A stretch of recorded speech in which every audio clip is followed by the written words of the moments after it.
Está no ar o Boletim Coppola News, o canal de cortes mais visto do YouTube. Eu sou Márcio Andrade e no vídeo de hoje você vai ver mais um debate, mais um confronto entre o Caio Coppola e o Zé Eduardo. E quando esses dois estão debatendo, você já sabe, o debate é quente e há discordância de ambos os lados. Portanto, assista o vídeo até o final, deixe o seu comentário, deixe também o seu like e se inscreva no canal. Se liga aí. O ministro Alexandre de Moraes, do Supremo Tribunal Federal, questionou os pedidos de anistia aos envolvidos no 8 de janeiro. Essa declaração aconteceu durante o julgamento do chamado Núcleo 2 do plano de golpe. Na sessão, os ministros tornaram réus mais 6 denunciados. A gente já tinha acompanhado aquela questão envolvendo o ex-presidente Jair Bolsonaro e o núcleo duro do governo. Agora, mais 6 denunciados também são réus. Vamos ouvir a fala de Moraes. Se o que aconteceu para o Brasil acontecesse na sua casa, se um grupo armado organizado ingressasse na sua casa, destruísse tudo, mas com a finalidade de fazer o seu vizinho mandar na sua casa, ou seja, de afastar você e a sua família do comando da sua casa, com violência, destruição, bombas, você pediria anistia para essas pessoas? Se fosse na sua casa, haveria? Então, por que no Brasil, na democracia, a tentativa de quebra do Estado Democrático de Direito, tantas pessoas defendem isso? O ministro aparece aí nessa imagem com uma tipóia porque, de acordo com a assessoria de comunicação, ele lesionou o tendão durante esse período de feriado, Páscoa, e passou por uma cirurgia, né? Até para a gente ambientar aqui o nosso espectador, se não viu essa imagem antes do ministro Moraes falando durante o julgamento hoje do núcleo 2 do inquérito sobre o golpe. Coppola, este bloco eu começo com você. Moraes sobe o tom sobre o 8 de janeiro? Pois é, hoje o ministro Alexandre de Moraes comparou a invasão a prédios públicos no 8 de janeiro com a invasão de uma casa particular. Bom, claro que é um argumento inoportuno e falacioso. Argumento inoportuno porque uma sessão de julgamento criminal não é o foro adequado para um juiz manifestar suas opiniões políticas sobre projetos de lei no Congresso Nacional. E também é um argumento falacioso porque essa comparação estabelece uma falsa equivalência entre situações completamente diferentes. Então, o ministro questiona: se a invasão fosse na sua casa, haveria anistia? E aqui a gente tem que pontuar o óbvio mais uma vez: nenhuma pessoa física é dona de um prédio público ou mora em um prédio público. Ou seja, ninguém foi privado desses direitos fundamentais, ninguém foi privado da propriedade, da moradia, em decorrência dos atos de 8 de janeiro. Na verdade, as únicas pessoas que tiveram garantias constitucionais violadas foram justamente os manifestantes, que estão sendo julgados em um foro incompetente por juízes suspeitos ou impedidos, sem o direito ao duplo grau de jurisdição, com imposição de medidas cautelares de censura, sem a individualização das suas condutas e ainda por cima com a combinação de penas desproporcionais aos delitos que supostamente cometeram. Ou seja, a razão de ser da anistia aos envolvidos no 8 de janeiro não é perdoar crimes, mas sim reparar injustiças, graves injustiças, que foram cometidas por um poder judiciário politicamente enviesado sob o falso pretexto de proteger a democracia. Como assim? É injusto e ilegal que uma vítima investigue e julgue seu próprio caso.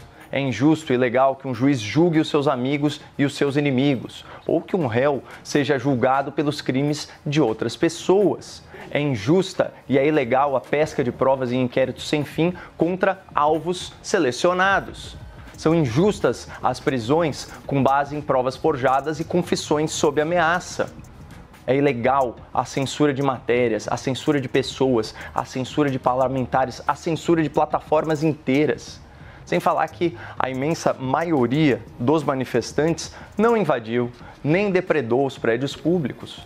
Só os ocupou aí de forma temporária e pacífica, o que, segundo a jurisprudência, não configura crime. Ao contrário da invasão de propriedade privada, essa sim criminosa. Pessoal, é só a gente parar para pensar.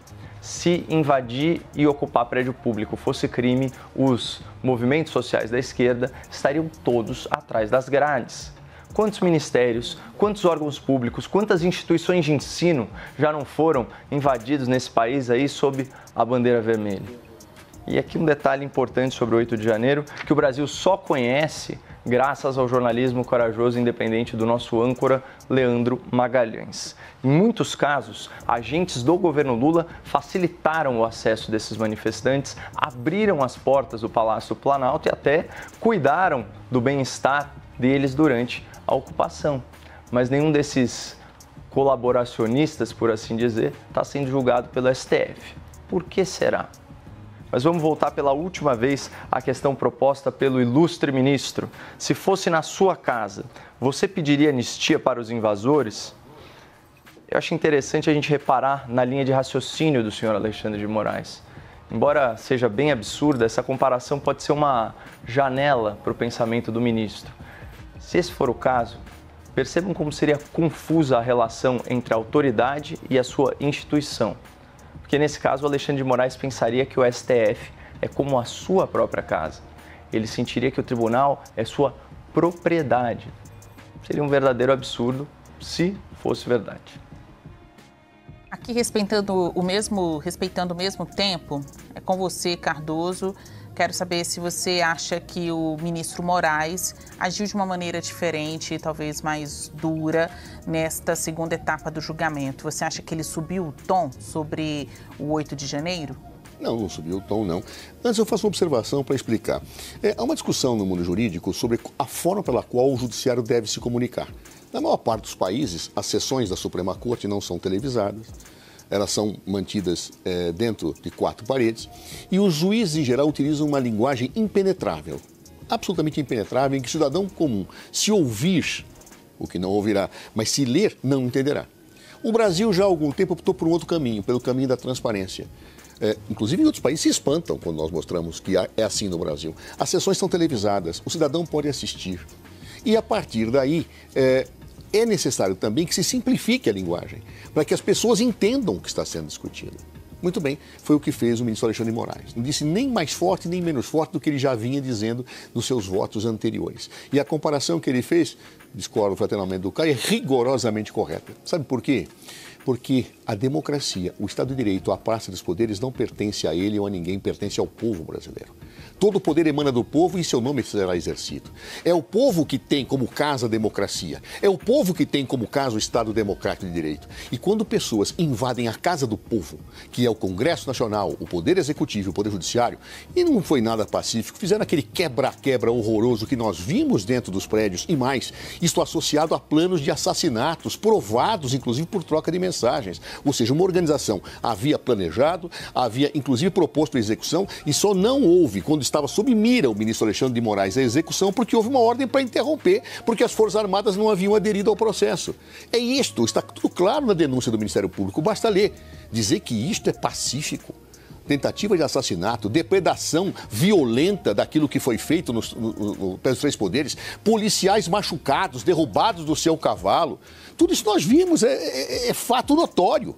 Então, diante disso, o ministro Alexandre de Moraes faz uma analogia rigorosamente correta. Ele está dizendo, você, brasileiro, que é dono da democracia, que é dono do Estado de Direito, que é dono da Praça dos 3 Poderes, você foi violentado na sua casa. Como a sua casa seria e como você reagiria se fosse na sua casa? Da mesma forma que nós temos que reagir aqui, porque a democracia pertence a nós. O Estado de Direito pertence a nós, as instituições são dos brasileiros, pouco importa quem seja eleito majoritariamente ou quem não seja, a democracia é a nossa casa, é ela que nos abriga, é ela que dá razão de ser à cidadania. E, portanto, quando se invade o templo democrático, é como se invadisse o templo da minha residência. Eu tenho que reagir, eu não posso anistiar, eu não posso aceitar. É esta analogia, a meu ver, claramente explicável, correta e induvidosa, feita pelo ministro Alexandre de Moraes.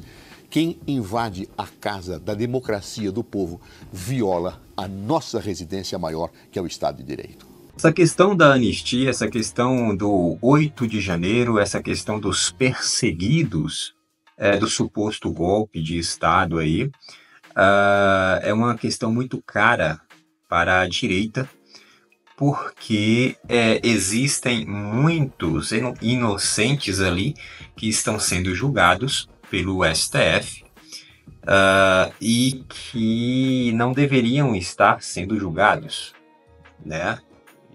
Tem pessoas sendo condenadas, né, que não poderiam estar ali naquela condição de réu, de ser condenado por algum tipo de crime, pelos crimes listados aí, que eles estão respondendo, que eles estão aí sendo acusados por tais crimes. Pois bem, é lógico que existem aquelas pessoas que realmente foram para lá para fazer a baderna, né? Houveram aquelas pessoas que quebraram, né, que depredaram ali algumas vidraças, que, né, quebraram relógios e tudo mais, tal. Mas a pena dessas pessoas não é a mesma pena de uma pessoa que estava lá simplesmente no meio do movimento, sem ter quebrado nada, sem ter nenhuma imagem que comprovasse que ela estava quebrando alguma coisa ou depredando algum patrimônio público, né? Mas o que acontece é que a justiça, independentemente de você ter quebrado ou não, a justiça não está individualizando a questão da pena, né? Está colocando todo mundo em um pacote, né? E estão aí dando penas exageradas, né?